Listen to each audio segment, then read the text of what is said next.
ஜூலை 7ஆம் தேதி எழுச்சி பயணத்தை மேற்கொண்டேன். அப்ப இதே பேருந்தில் தான் 153 தொகுதிக்கு எழுச்சி பயணத்தை மேற்கொண்டு 154வது தொகுதி ராசிபுரத்திலே உங்களை சந்திக்கின்றேன்.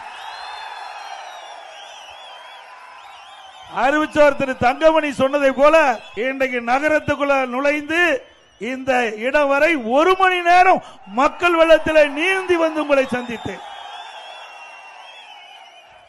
இது பொறுக்காத திரு ஸ்டாலின் அவர்கள் எடப்பாடி பழனிசாமி சுந்தரா டிராவல்ஸ் போற பஸ் எடுத்துக்கிட்டு புறப்பட்டார் சொன்னார். திரு ஸ்டாலின் அவர்களே, பஸ் மூலமாக இந்த எழுச்சி பயணத்தை மேற்கொண்டதிலிருந்து உங்களுக்கு தூக்கம் போய்விட்டது. உதயநிதி ஸ்டாலின் பேசுகிறார். பிங்க் கலர் பஸ்ல வந்து என்னை விரட்டிட்டு வந்து முந்தி போவாராம். எந்த பஸ்? Pink colour bus. அது எப்படிப்பட்ட பஸ்?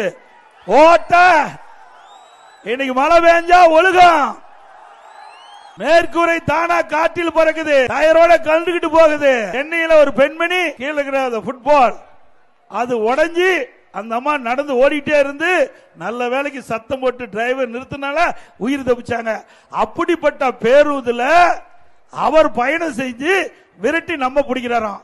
திரு உதயநிதி ஸ்டாலின் அவர்களே, 26 இல்ல 31 இல்ல 36 கூட பிங்க் கலர் பஸ் வந்து எங்களுடைய பேருந்து நெருங்க முடியாது. எங்களுடைய பேருந்து ஜெட் வேகத்தில் போயிட்டு இருக்குது. 154வது சட்டமன்ற தொகுதியில் ராசிபுரத்தில் இன்றைய தினம் நான் பேசிக்கிட்டு இருக்கிறேன்.